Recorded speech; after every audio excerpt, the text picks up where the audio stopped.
In the aftermath of us coming out of the deadliest pandemic that we've experienced in our lifetimes, we can't afford to not only divest of our investments as it relates to science and making sure that we can be prepared, but we also have to make sure that people have the care that they need.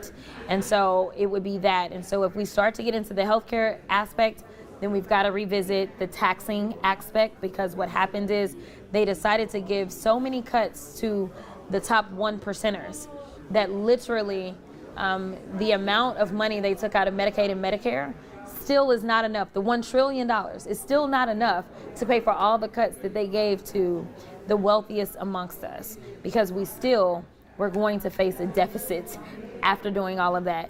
So I think that we absolutely need to kind of turn the tables on that. As we're talking about affordability and we're getting relief as it relates to the tariffs, we've got to raise the minimum wage. Costs have gone up a lot faster than wages have. And in a state like Texas, our state has not decided to raise the minimum wage. So the federal minimum wage of $7.25, there are people in this state that are trying to live a life on $7.25. And then people wonder why there are 42 million people that are on SNAP right now.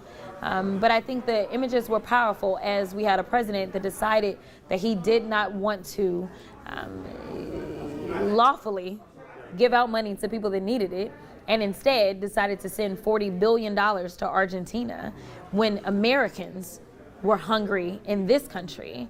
But the images were powerful as you watched and you saw who was going through the food lines at the various food pantries. People were finally realizing that it could be the service member that is trying to protect and serve this country. And they're realizing that people that are working, we have a working poor problem in this country. And so why is it that we should give tax cuts to the wealthiest and these corporations, and then we as the taxpayers also foot the bill because you're not paying your workers a livable wage? At least balance it out, make it make sense. But nothing about this is fiscally responsible. And I think that we need to have real conversations about why is it that we're voting for certain people. If there's anybody in the state of Texas that feels like they're struggling or they're suffering, I just want to point out that the Republicans control the House, the Senate, and the governor's mansion. They also control the U.S. House, the U.S. Senate, and the presidency. They control every lever of life for Texans. And if you are thinking that you can do better, then maybe we need to shift from voting for R to voting D.